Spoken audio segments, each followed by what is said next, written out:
Welcome to the Liberated Feminine Podcast. I'm Lucy Lampy, your host, and in today's episode, we have a special guest, Dené Logan, who is a marriage and family therapist, a group facilitator, and author based in Los Angeles. In addition to working with clients in private practice, she is a mindfulness coach and a yoga teacher. Yes, love it. And specializes in supporting others and showing up more authentically in all of their relationship, including, and perhaps most importantly, the relationship with themselves. Dené utilizes her background in psychology to infuse archetypes, ritual, metaphysics into the exploration of how each of us can reclaim the aspects of our authentic selves that we've been culturally conditioned to turn away from in an attempt to maintain connection and maintain attachment. It's a very big difference, and we're going to get into that. Her first book, Sovereign Love, A Guide to Healing Relationships by Reclaiming the Masculine and Feminine Within, is available now. And that is precisely, just all of the themes, all of the good, juicy stuff that we're getting into today. So those of you who resonate with what we get into today, make sure you get that book. All right. So without further ado, thank you, Dené, for being here. Such an honor. Oh my gosh, Lucy, the honor is all mine. Thank you so much for having me. I'm so excited to sit down with you. Can't even tell you. Yeah. When we were having our pre-recording chat of how we're so excited to finally get to have this conversation and to connect personally, because there are those people, that we meet and we see them online, and there is a deeper soul resonance where it's more than just the words. It's like your being, and there's something that's like, we go back. I just know that we do. I don't know which life it was, which lives, but I feel that so strongly, and you're absolutely right. I think sometimes there's like, you're just your soul family. You speak the language that my soul is speaking. You came here to integrate the same lessons. There's just a knowing. I feel like when you collide with certain souls, that is what this is. And I've felt that from the moment I found you. So excited to finally get to talk to you. Yes. And so much of that is tied around the very nuanced topics of polarity. Yeah. And so, there's so much that is misconstrued and just misunderstood. I think it can stay very surface level. And also these concepts of what is love versus what is just an ego-based attachment and all that. So let's begin with this. Okay. So how would you define polarity in regards to the work that you do, how you approach it? And how does that contrast with the way that it is commonly presented online, for example? Yeah. I think a few years ago, I became a little bit obsessed with attempting to understand and explore these dualities that to me are the polarities of life, the light, the dark, the shadow, what is in the presence that we can see, the yin and the yang, like all of the ways that we talk about these aspects of life. But, even as you were just talking about our ego, our soul, and then a lot of times in the way that we talk about relationship dynamics, it's the polarities of attachment versus authenticity, or sometimes people talk about them in terms of, I'm like having like all of the ways everyone's gotten so obsessed with attachment theory. That's what wasn't coming, but that the avoidant, the anxious, like they're all these dualities that we're sort of in this dance with, really. And I really like to think of it as a dance because, as you said, they're not fixed states. They are alive. They are something that are, constantly evolving and shifting and flowing and nuanced. And I think it's just what it is to relate to one another and to relate to ourselves. These aspects of self that we're in constant relationship with. So it's such a rich, what is polarity? But it's also, it's like, the dualities that will be created. It's like magnetism and what creates magnetism versus what repels, and all of these different ways that we are in the exploration of these things that exist in our human experience. Yeah. Yeah. And then I think the temptation is to, just like with attachment theory, or attachment, we identify our attachment style, and then it's like, I am this. And so then it becomes, with polarity, what I've seen, and I'm sure you've seen this a lot as well, is that it can almost become this performative thing where is this masculine enough? Am I feminine enough? Am I being too masculine? And so, what helped you when you started to get into the, diving in deep? I think we're alike in that too, sister, because when we get into something, we really get into it and we just want to understand all of the little nuances about it and live it. And of course, life gives us those opportunities. But what helped you either keep from getting stuck in a new box or maybe break out of the box of that whole, that cycle of, now I just need to be feminine and I can't be masculine. How did you come back to a place of inner union?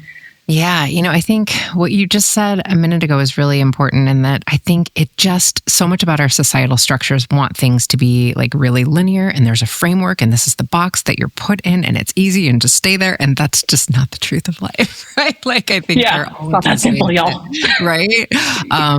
That life will sort of show us why it's so much more complex than that. And I think that is by design, for us to be present to what this is, versus sort of just like checking out because I'm masculine, I'm feminine, this is what I'm supposed to be. But I think exploring the dualities with the couples that I worked with around, I think everyone just became a little bit obsessed with attachment theory. I certainly learned about attachment theory in school, but it wasn't until everyone genuinely started coming to me I'm anxiously attached and I'm with someone who's avoidant someone avoidant, right? And we need to fix them and they need to come back to me and all of these things. And I was like, oh, that's fascinating. And so I started to get a little bit more curious about it, certainly in the context of myself. And then when I looked at what I tended to be more frequently in relationship dynamics. And I always say it as a tendency or an energetic, because they're not fixed.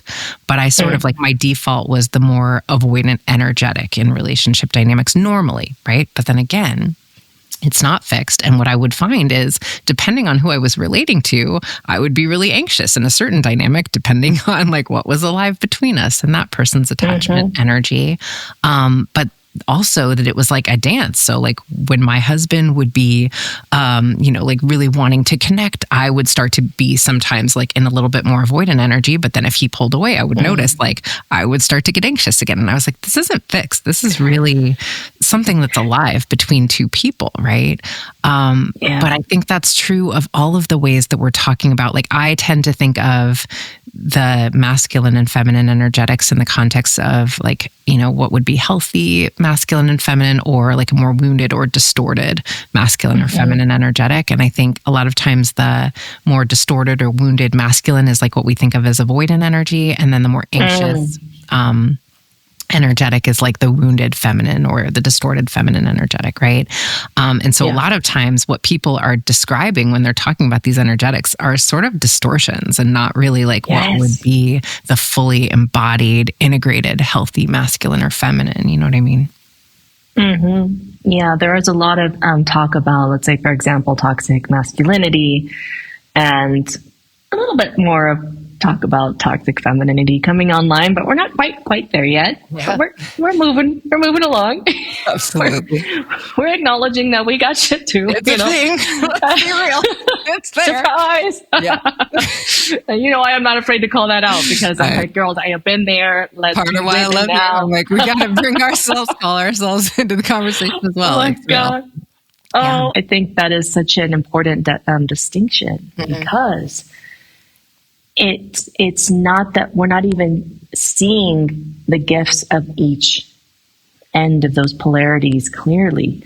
And for example, have you seen how many women talk about, I'm just in my masculine, I'm too in my masculine, when in reality, A, they're just in survival mode.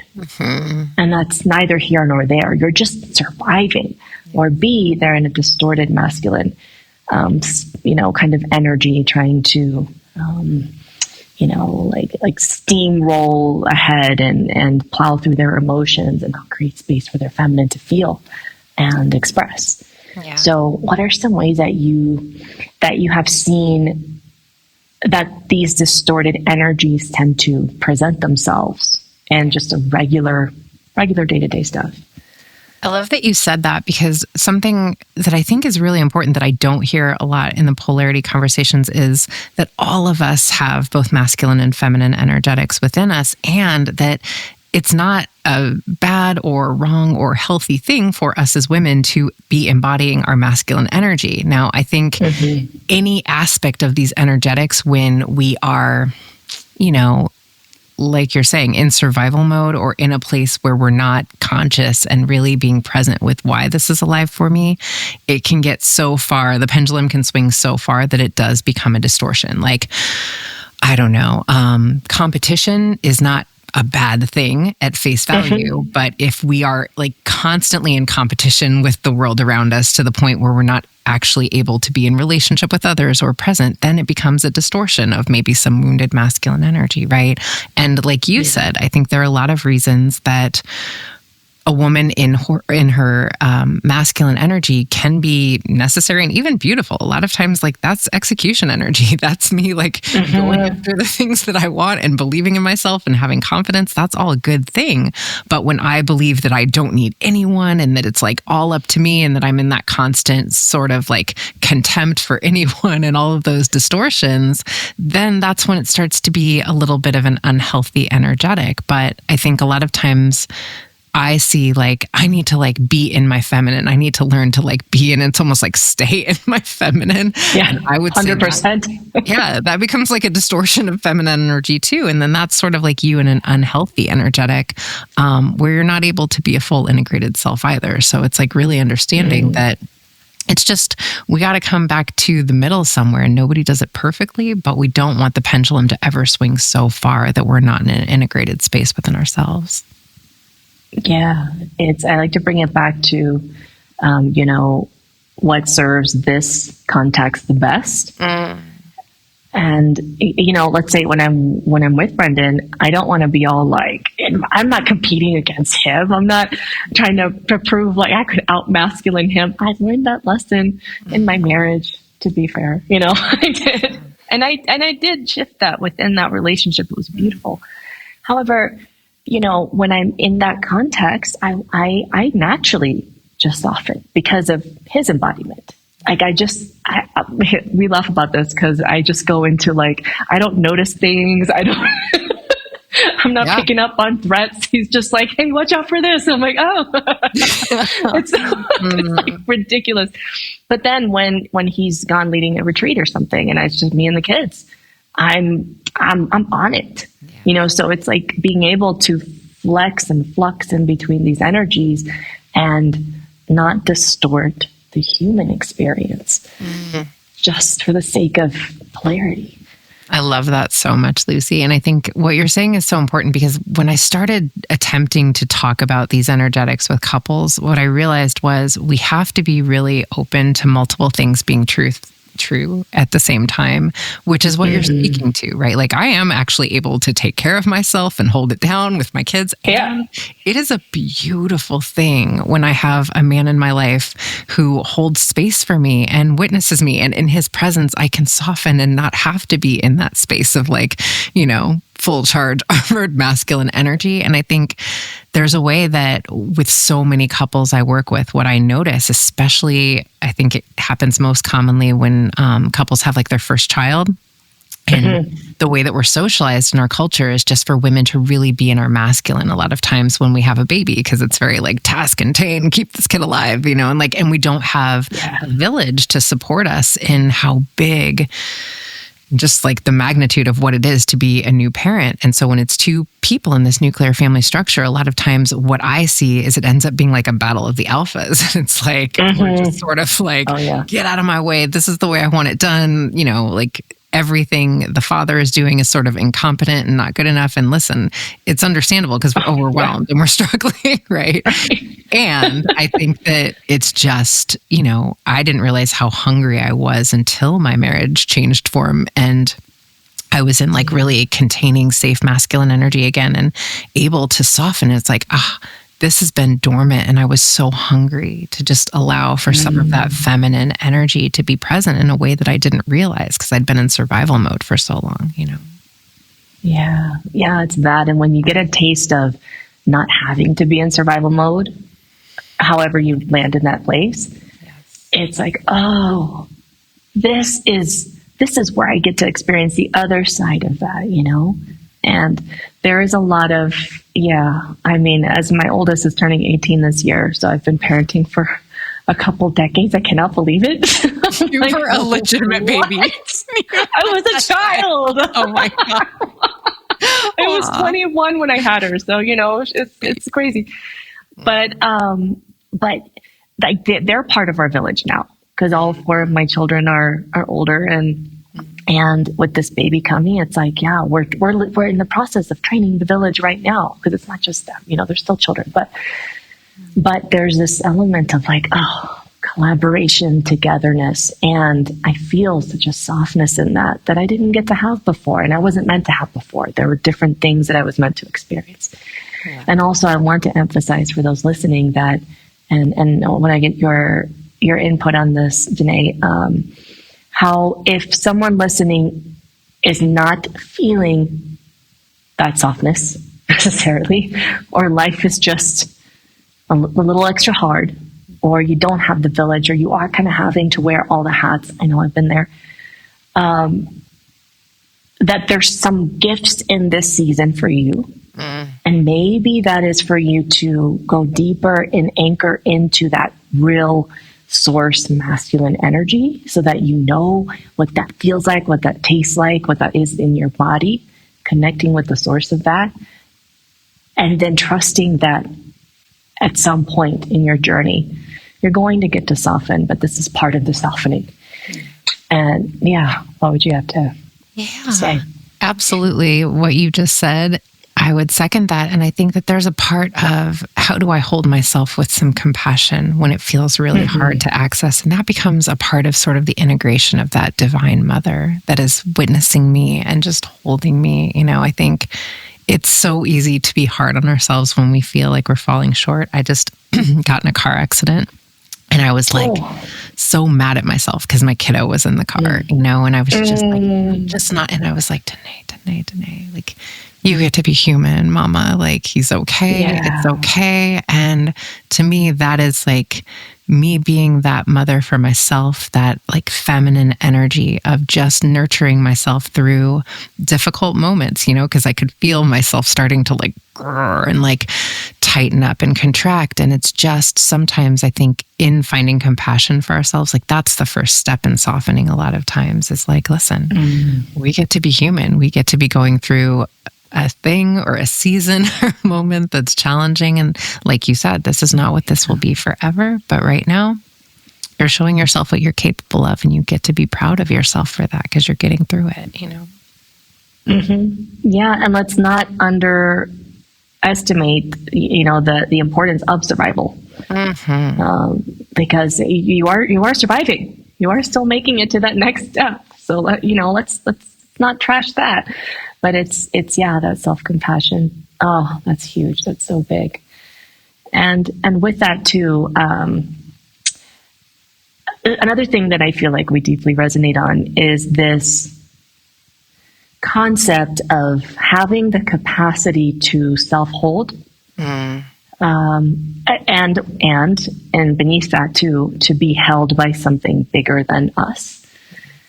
This bigger love, universe, God, spirit, however someone might define that, and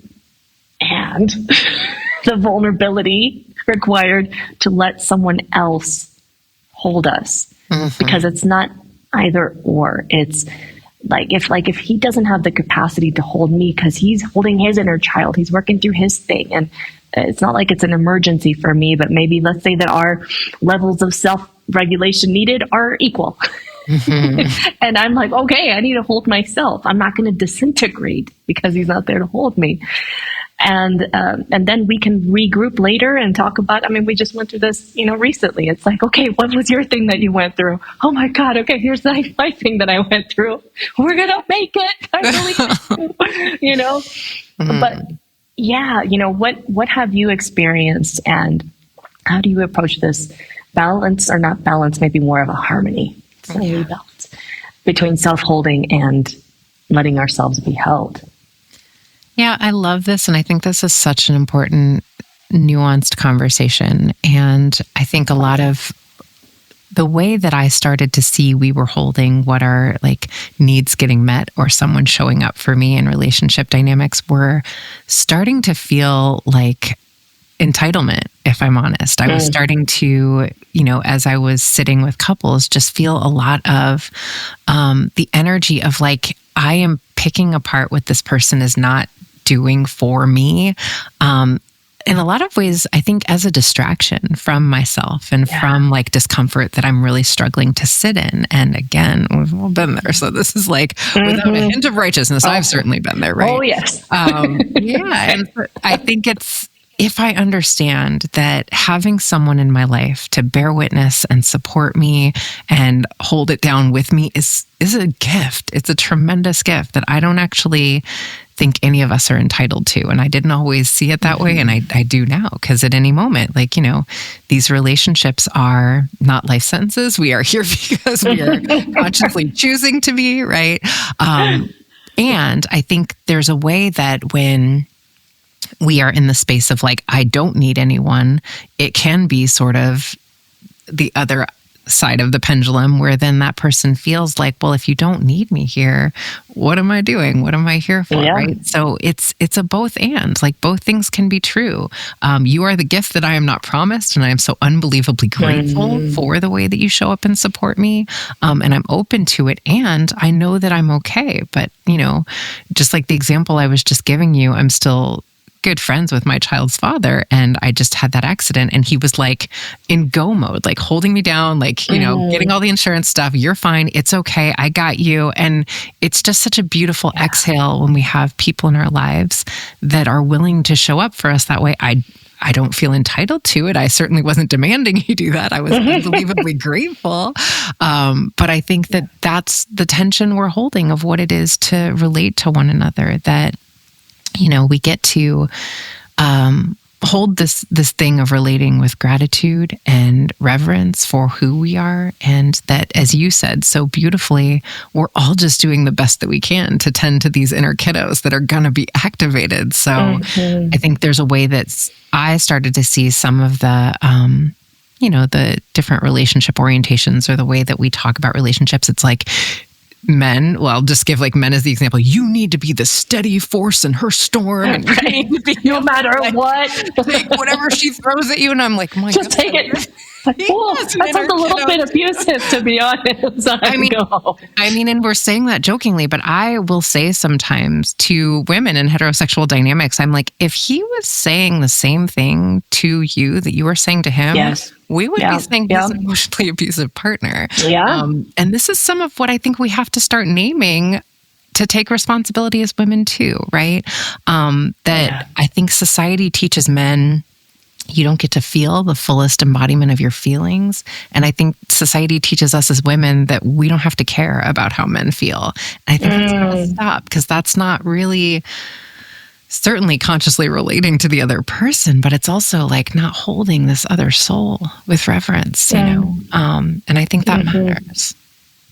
Absolutely. Yeah. And recognizing that a human is a human. Whether that person is a man or a woman, or however they identify themselves, but there is a degree of self-responsibility that any person in relationship needs to be able to take. And I know that as women, working so deeply with women too on this whole process of reclamation and finding their voice, because there's this collective wound of swallowing their words and silencing the truth, and then things build up, and then until it's just, okay, we're going to swing to the other swing of the pendulum, and it can come out so distorted, and I will say it, abusive. And I say that because I was that person to my ex-husband during that season. Yeah, it was like a year and a half of messy, all this chaos in the name of real raw truth. And oh my God, you learned some hard lessons in that. And so it's not about suppressing your truth, ladies. It's about taking responsibility. It's not even about how you present it. You don't have to make it soft and nice. When I bring the fullness of my heart to my man, I'm not trying to like dilute it. and make it pretty, I will take it to my altar of love first. Yes. Because if I have like some bullshit stories in my head, I don't want to like consume him with that. Like I honor his capacity, but there's no hiding things. I told him that from literally day two. It was literally day two. I said, well, now I told my truth. And he's like, oh my God, what does that mean? But he knows that he can trust that. He's come to what know does that mean? Trust that. I love it. I was like, never met a woman like you. I'm like, yeah, I know. But it's that, can you reveal your heart without blaming, attacking, criticizing, your entitlement, all these things, and be trustworthy enough to go deeper into your own heart, to find the deeper wisdoms instead of just emotion vomiting on that person. Absolutely. I think there's a way to allow ourselves to be seen, and that is intimacy. And I think so often what we have sort of created in terms of a distortion with relationship dynamics is that it's this other person's responsibility to parent me through whatever this is. Mm-hmm. And that's where I think we get into some trouble relationally. And that to me is not the same thing as being here with me, present for whatever's coming up, supporting me in whatever way they are able to support. It's almost like I'm sort of projecting at them who my parent wasn't, and that it's their responsibility to sort of do that. Yes. Work.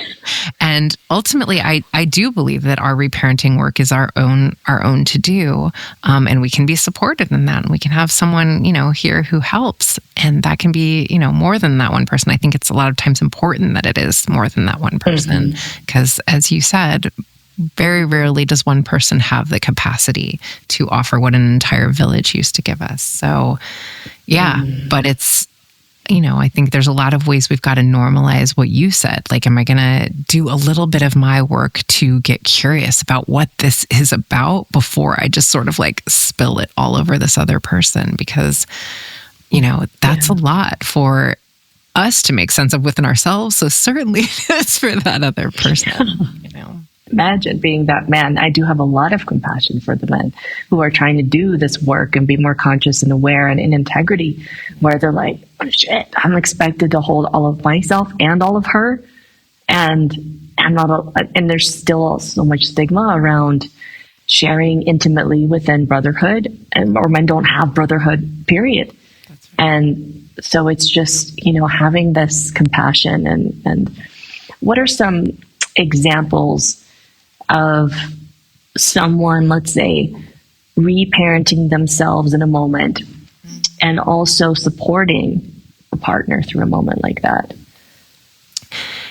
I love to talk about the pause and just slowing down your process. And when I'm activated, because we're going to be activated with our partners, can I get curious before I bring it to them? And, that can just be like, let me go to the bathroom, take 5 minutes and just like breathe for a second and breathe. Yeah. And think about what this is, what's historic here, right? And I think it's important a lot of times to remind ourselves, like, nothing that needs to be solved immediately. And I think so often the escalation and the place where we show up in ways that we're not proud of happens when it's like, we got to figure this out in this moment. It's like, no, a lot of times we don't. Like, it'll still be here 10 minutes from now, right?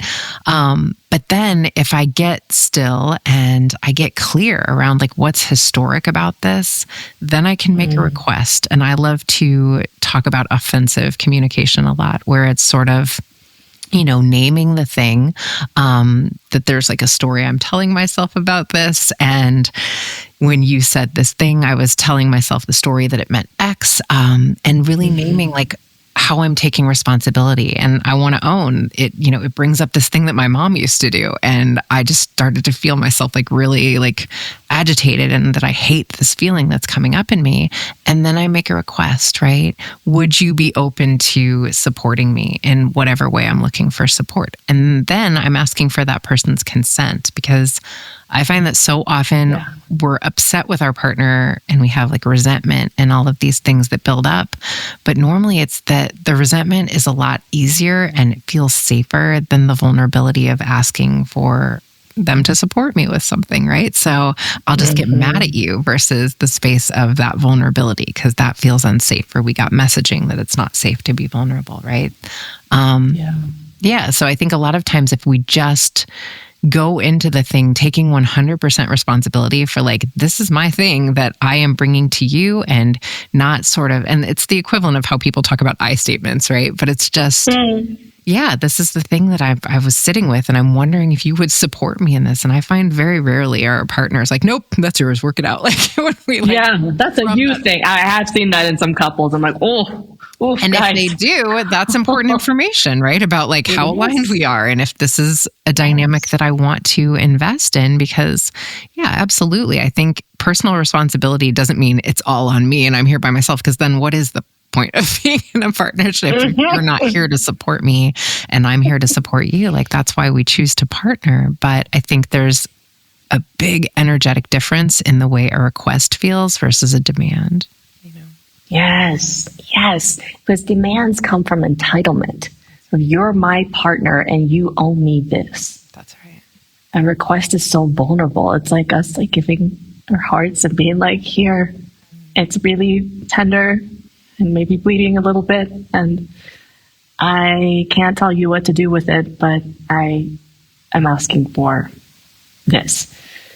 And I love to like name that, right? Like this is hard and I'm scared and I'm feeling vulnerable, because it gives your partner an opportunity to like, oh, I'm holding space now, versus the defensiveness that might come up sometimes when it's like, oh, this is hard for Lucy. Let me be really present with her, because she's telling me ahead of time that this is a hard thing to ask of me, excuse me. Yeah.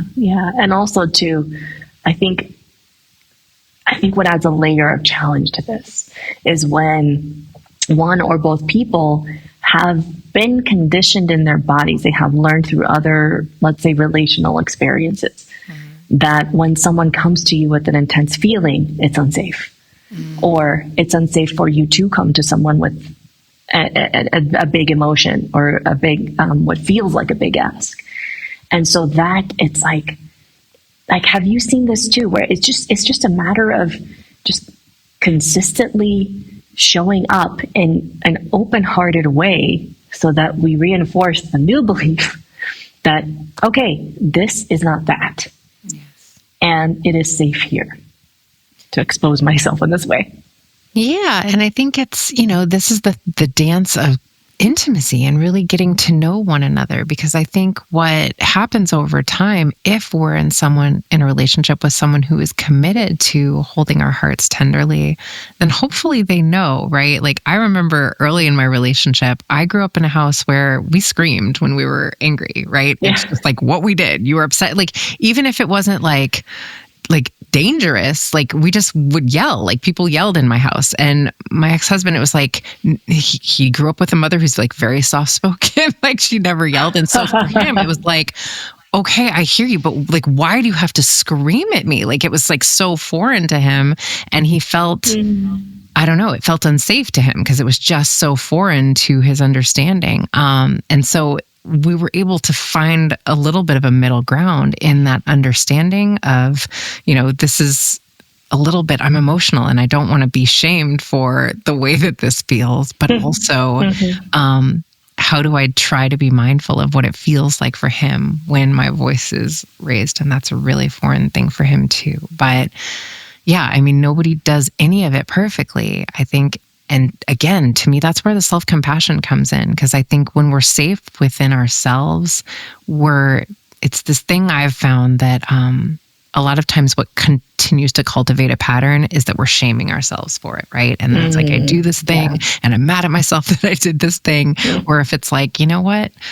I lost my temper and I forgive me and I can make an amends with this person and, I'm going to work on that. But also like, I got to forgive me first. Because I think a lot of times when we're upset with our partner and, acting in ways that are really, I think there's a difference between feeling the full extent of our feelings. And then sometimes like when we're like bordering on being abusive with what we're sort of like projecting at our partner. And again, every once in a while that's going to happen. But I think we do want to be mindful of how that feels over time if that's something that becomes a recurrence. So yeah, just like compassion with myself first so that I don't have to be like defending against why I'm a bad person. Like, you're not a bad person. And I get to tell myself that, you know? Yeah, that defensiveness. When we get defensive, it paints everything a whole different color. It doesn't matter what you do or say at that point. It's just, that's the prevalent, like trying to prove something that you're good, you know? And also with that, it's like every time that we do cross the line is an opportunity to deepen intimacy through getting back in integrity. And I remember I had this coach that was just he was Vietnamese ex-convict, and he became a life coach, and this man changed my life.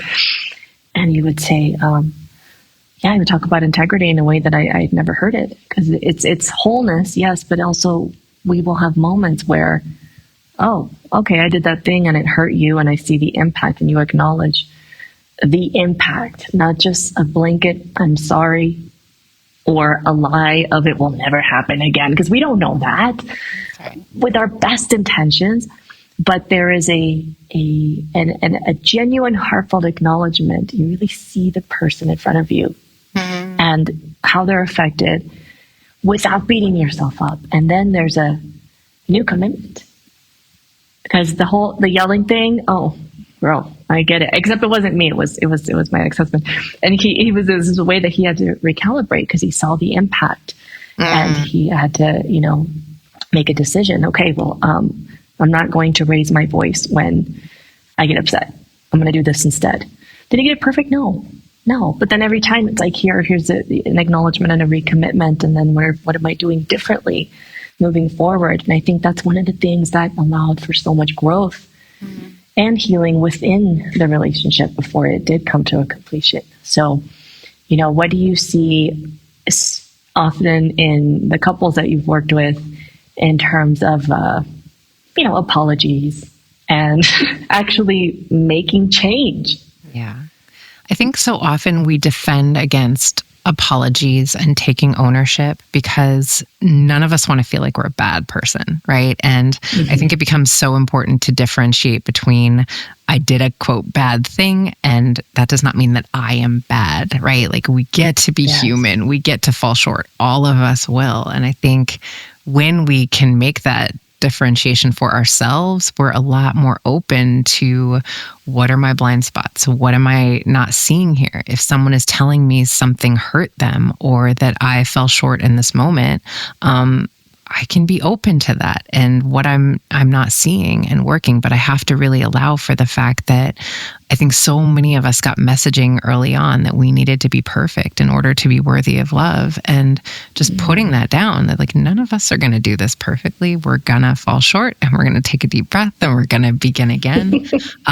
But if I'm open to, if I love someone, I want you to give me that feedback. I want to hear where I fell short so that I can grow. Like, that's, to me, the purpose of relationships is for us to mirror those things back to one another, so that we can evolve and become the people we have the potential to be. So it's like, no, this isn't like a life perfect. We didn't come here to just like do all this perfectly. We came here to fall down and pick ourselves up and start over again forever, and certainly we will grow stronger in certain areas where it doesn't feel like we're falling down in the way we used to, but we're going to be human the whole time, Yeah, we're going to be human the whole time. It's just we can't expect each other or ourselves to get it perfectly all the time. There's a human element. And with that too, I wanted to explore this differentiation between real love and attachment. And when I mean attachment, just for those listening, I don't mean your attachment style or a healthy, secure attachment. I mean, like, I guess more in the esoteric or spiritual sense of attachment. Like, I need this in order to be whole and okay. So, I love having this conversation with you, Lucy, because I feel like there's a way that I talk about how much I realized a lot of what we're calling love is not really love so much as it is attachment. And I'm talking about like a larger spiritual truth that I think is some of the things that we come to understand about this life. Meaning, I believe when we collide with someone and we're forever changed on a cellular level by the people that we interact with, like everybody, right? Like I think they're part of our soul contract, and this was a part of the curriculum that we have come into one another's lives to change one another and to be expanded by this occurrence of being in relationship to one another. And I don't believe that we get to belong to one another. I think that each of us belongs to the cosmos, and that, we are always connected. I feel like no matter what, this person becomes a piece of me. I've had people in my life that I've known for like a couple weeks that I was like never the same after knowing that person. And I think we are really conditioned to believe that love is about longevity and love is real when you spend an entire lifetime with someone. And I just don't think that's the case.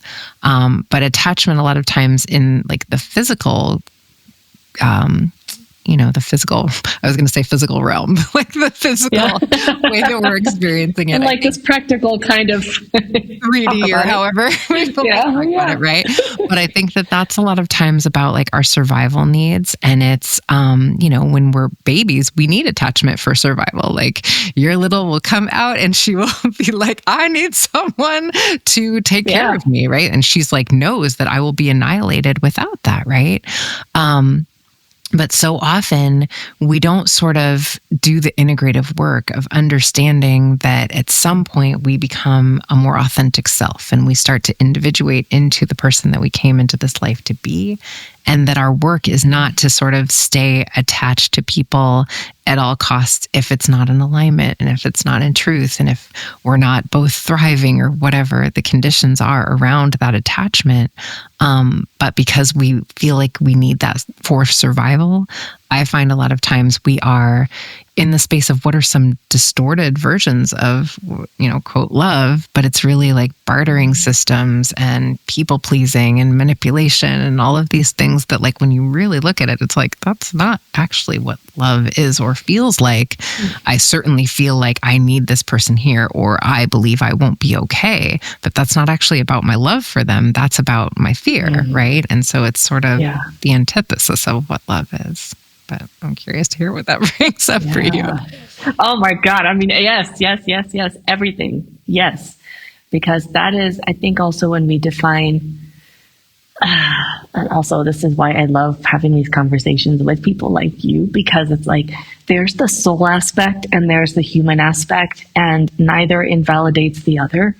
And it's like, what is my soul here to, how is my soul meant to expand this human vessel to hold more love through this relationship or through this situation or this hardship or this conflict or this blessing, this like amazing thing that happened, because sometimes we can feel unworthy of that and try to, shut it down and diminish our own pleasure. But that's another topic. Don't get me started. So, but with that, it's like we zoom out and we see, okay, is this coming from love or fear? Because only in my fear, in the narrow-mindedness of forgetting the soul perspective piece of it, do I have fear that I can lose something that I need?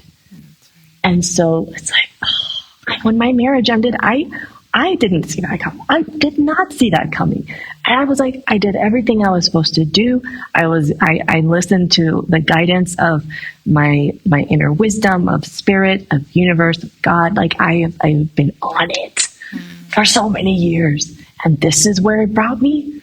What the fuck? I was like, well, this doesn't seem like a good reward. And then the universe said, no, this is perfect. Yeah. This is actually what your soul came here to do in exactly this time. And so choosing to approach things from that lens of love and it changes everything. And then it really paints the relationships that you have in a whole different light. so that you can not be living in terror of losing something. Like, I know if I didn't have Brendan, I'd be okay. Yes. I'd be more than okay. I'm still just as whole. This is like so bonus, and now we get to have this whole experience together, and not needing as in having our happiness and peace attached to each other frees us to actually love each other. So beautiful. I have to tell you, Lucy, I witnessed what you were posting around the time of your marriage ending, and I was just so struck by the level of spiritual integrity that you were bringing and modeling for so many of us, because I think we don't have a lot of opportunities to just have honest conversations about the multiple things that I'm holding around what it is to have the disillusion of what I thought would be true and how I've held this thing, and what is love really, right? Like, is love grasping onto something when it is not in alignment with what these two souls are here to learn at this moment? And how do I hold the bigger truth that I am always held? And if this is what is happening, I trust that this is for a larger unfolding that I may not be fully aware of, and the trajectory of where this is headed. But, I think there's something that I have found in when we have had that type of a container and it's changed form, there's just like a visceral sense of what is sacred about certainly my relationship with myself, but then the opportunity or the experience of sharing a life with another. And I often say, if nothing's promised, then everything's sacred. And I think that there's a way that we've lost track of what is sacred in our loving of one another. And certainly when we are attached to certain outcomes or what we believe this is, I'm entitled to from this, I really think we lose track sometimes of what is so unbelievably sacred about two souls in this dance, Yeah, and that's when we get caught up in things like entitlement and demands, because we think, well, I did this, I am entitled to that. And it's so different than remembering our worthiness and our deservingness. It's again coming from that fear. So I love that so much. Yeah, everything is sacred. It's not guaranteed. It's not like we are automatically supposed to get it, and then we get mad when we don't get it, or when it doesn't last however long we thought that it should last. So, and it really brings us back to presence with what is present now in our lives. Absolutely. Yeah. Well, I mean, I could talk with you all day about all different kinds of things. I can feel like my mind is floating out like beyond my body, and it's like, ooh, let's talk about, it was just these really soulful things that are coming up really strong for me lately. But we'll conclude there for those of you listening. I'm sorry, but this is the end. So as we wrap up, Dené, where can people find your work and your book and your amazing offerings? Thank you so much, Lucy, and thank you for this opportunity to sit down with you. My book is called Sovereign Love, A Guide to Healing Relationships by Reclaiming the Masculine and Feminine Within. And you can find that wherever I guess you buy your books. And I am Dené Logan on all of the socials, and DenéLogan.com is my website. And yeah, I just thank you for the way that you're showing up and inspiring all of us with the way that you love. It's just, I don't know, your heart is just so present in everything that you say and the way that you move. And I'm so inspired by you, sister. Oh, thank you. I received that deeply. You're going to make me cry. It's not just the pregnancy hormones. No, thank you. And likewise to you. Thank you for how you show up and for saying the bold things and for being just boldly you and leading with such integrity. It's deeply felt. So thank you. And And for those of you listening, thank you for tuning in today. Be sure to check out Dené's socials and offerings and her book. And until next time, here's to liberating your wild feminine heart. You bring the boom, I bring the bass. Give me a taste, they me the waste. I'm your little plaything. I got the feeling this original scene's gonna take me way deep. Are you afraid? Will you run away, run away, run? Don't run away.